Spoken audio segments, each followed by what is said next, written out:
আসসালামু আলাইকুম সম্মানিত ভিউয়ার্স, আজকের ক্লাসের মধ্যে আমরা ভয়েস চেঞ্জ সম্পর্কে ডিসকাস করব। ঠিক আছে, ভয়েস আমরা জানি কাকে বলে। ভার্বাল গঠন সাবজেক্ট নিজে কোনো কাজ করে না বরং অন্য কাজ তার এসে করাকে কি বলে? ভয়েস বলে। ভয়েস আছে দুই প্রকার, অ্যাক্টিভ ভয়েস আর প্যাসিভ ভয়েস। ঠিক আছে, আচ্ছা দেখো এখন আমরা দুই তিনটা এক্সাম্পল এখানে মধ্যে এসেছি। প্রথম এক্সাম্পল কি, কম্পিউটার হেল্পস আস এ লট।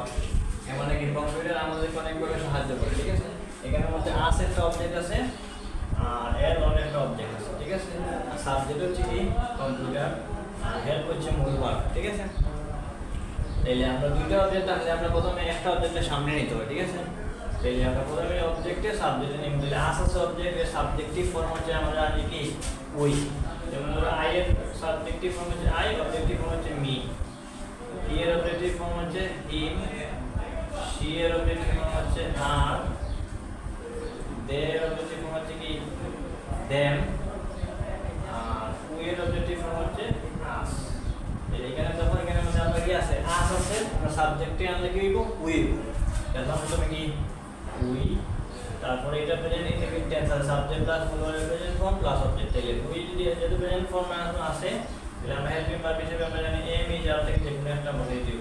তাহলে উই যেহেতু প্লুরাল নাম্বার যার কারণে আমরা কি বসাইব আর বসাইব। ঠিক আছে, তাহলে উই আর, তারপরে আমরা জানি 3 নম্বর হচ্ছে মূল ভার্বের সাথে যদি আইএনজি থাকে বিং বসে যায়। যদি আইএনজি নাই কন্টিনিউয়াস টেন্স না যার মানে কি বলা লাগতো না, বিং লেখার কোনো প্রয়োজন নেই। তারপরে হ্যাভ এর এন্ড থাকে, এটা পারফেক্ট টেন্সে থাকে তখন বিং লিখতে হয়। ঠিক আছে, এটা পারফেক্ট টেন্সে নাই বিং লেখার প্রয়োজন নেই। তারপরে হচ্ছে মূল ভার্বের পাস্ট পার্টিসিপল ফর্ম লিখতে হবে। Past participle have. তারপরে দ্বিতীয় বিকল্পের মধ্যে বসে এখানে এল হচ্ছে অন্য অবজেক্ট। তারপরে কি প্রিপোজিশন যে বাই অথবা টু বসে, আমরা ম্যাক্সিমাম ক্ষেত্রে বাই ব্যবহার করব। বাই, তারপর সাবজেক্ট অবজেক্টে পয়েন্ট দেব কম্পিউটারে। শেষ। তারপর তো কি লিখলাম দা বয় স্যাটিসফাইড আস। এখানে মধ্যে আস আছে অবজেক্ট, মূল ভার্ব হচ্ছে স্যাটিসফাই, দা বয় হচ্ছে সাবজেক্ট। ঠিক আছে, তাহলে সাবজেক্ট প্লাস মূল ভার্বের পাস্ট ফর্ম, এটা প্রেজেন্ট ফর্ম কি satisfy, satisfied, satisfied. Present form satisfy ছিল। তাহলে পাস্ট ফর্মের মধ্যে আছে মানে এটা past indefinite tense. Past indefinite tense থাকলে হেল্পিং ভার্ব হিসেবে আমরা ওয়াজ ওয়্যার থেকে যে কোনো একটা বসাই ব্যবহার করব। তাহলে দেখো আস আছে এখানে আমাদের কি অবজেক্ট, সামনে যে সাবজেক্ট হিসেবে মানে কি উই, যেহেতু এটা পাস্ট টেন্স যার মানে প্লুরাল নাম্বার হিসেবে আমরা জানি ওয়্যার বসে। কি বসে ওয়্যার, উই এর সাথে বসাইলাম কি ওয়্যার। তারপরে মূল ভার্বের সাথে আইএনজি নাই, বিং লেখা যখন নাই, হ্যাভ এর নাই, বিং লেখা কি দরকার নাই। তারপরে 5 নম্বর হচ্ছে ফুল ভার্বের পাস্ট পার্টিসিপল ফর্ম বসে, এখন কি এটা পাস্ট পার্টিসিপল ফর্ম যেমন আছে তেমন স্যাটিসফাইড। তারপরে প্রিপোজিশনে বাই অথবা টু, তারপরে সাবজেক্ট অবজেক্টে করে দিব দেওয়া পরে। ঠিক আছে, তারপরে বলে দিলাম দে আর ফ্লাইং কাইটস। এখানে সাবজেক্ট প্লাস এম এ যার আছে, তারপরে মূলত আইএনজি প্লাস অবজেক্ট। ঠিক আছে, তাহলে অবজেক্ট আমরা সাবজেক্টে করে দিতে হয় কাইটস।